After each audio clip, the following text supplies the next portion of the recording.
سیدنا بلال رضی اللہ عنہ بھی صحابہ میں ہیں، تم صحابہ کو غلط کہتے ہو، اوے بلال رضی اللہ عنہ بھی غلط ہوئے، اور بلال تو وہ ہے جو چلتا مکہ مدینہ کی گلیوں میں ہے، اور حضور نے اس کے جوتوں کی آہٹ عرش معلیٰ پہ سنی ہے۔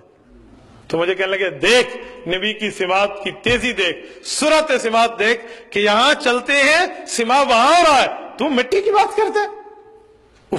بس یہ میرے ذہن پہ ایک ہتھوڑا لگا، میں نے کہا یار کیا بات ہے، اگرچہ اس کے متعدد اجوبہ اور بھی دیے جا سکتے تھے، علمی باسس پہ تھی، لیکن میرا بچپنا تھا، میں نے کہا کہ بات تو بالکل ٹھیک ہے۔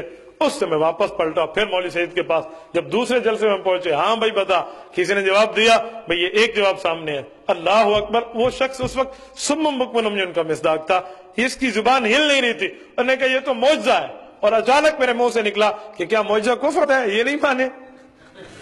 اب اس کا کیا جواب دے گا نا، اوپر نیچے ایسے تیسے، جیسے ہم وہاں سے اس کی جگہ پہ ہر چیز تف کر کے ہم واپس آ گئے کہ یہ بات ہم نہیں مانتے، آپ نے غلط کہا ہے، شکر اللہ نے مجھے ہدایت دی ہے۔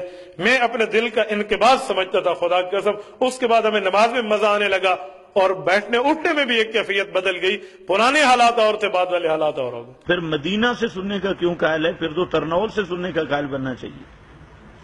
دلیل یہ دیتا ہے کہ جنت میں بلال زمین پہ تھے، آپ نے جنت میں سنا، اور دعویٰ یہ ہے کہ قبر کے قریب سے سنتے ہیں، پھر تو قریب نہ ہوا نا، پھر تو کٹر مشرک بن کے، واضح مشرک بن کے کہے کہ اسلام آباد سے بھی سنتے ہیں، پشاور سے بھی سنتے ہیں، ہر جگہ پہ سنتے ہیں۔ تو یہ جو مولوی ہیں، اللہ ان کو ہدایت دے، یہ بالکل پٹڑی سے اترے ہیں۔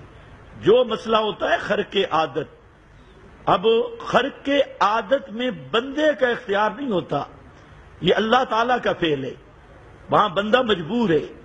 اللہ رب العزت محض اپنی قدرت سے حضرت بلال کی جوتیوں کی آہٹ سنا دی، اور حضرت زینب باہر کھڑی ہیں، اور صحابہ کرام فاروق اعظم آپ کی مجلس میں ہیں، لیکن ان کی پست آواز آپ نہیں سن سکے، جو بخاری میں موجود ہے۔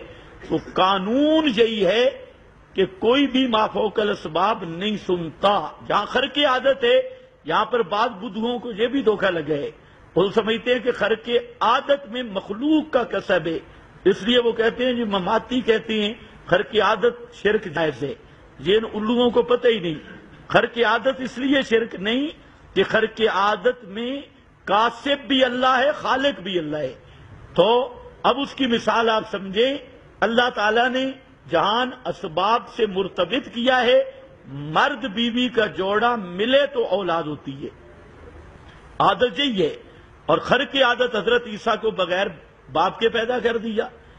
اب کوئی للڑ برادری کا کنواری کا بچہ پیدا ہو، یہ گھمن شمن کا کوئی رشتہ دار، تو اس کو کہو بھائی اس کا باپ تو کنواری ہے، وہ کہ حضرت عیسیٰ بغیر باپ کے پیدا ہو سکتے ہیں، تو ہمارا بھانجا صاحب یہ نہیں ہو سکتے، تو یہ ان کی بدماشی ہوگی۔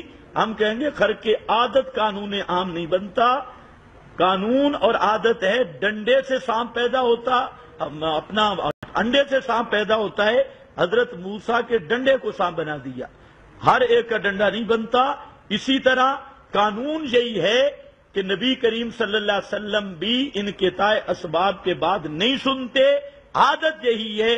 اللہ کی قدرت ہے کہ کوئی بات اپنی قدرت سے سنا دے، چاہے جنت والی یا یہاں والی یا مسجد طوبہ والی، اللہ اس پہ قادر ہے، سنا سکتا ہے، لیکن قانون اپنے مقام پہ اٹل ہے کہ موت کے بعد اور انقطاع اسباب کی صورت میں مخلوق کوئی بھی نہیں سنتی۔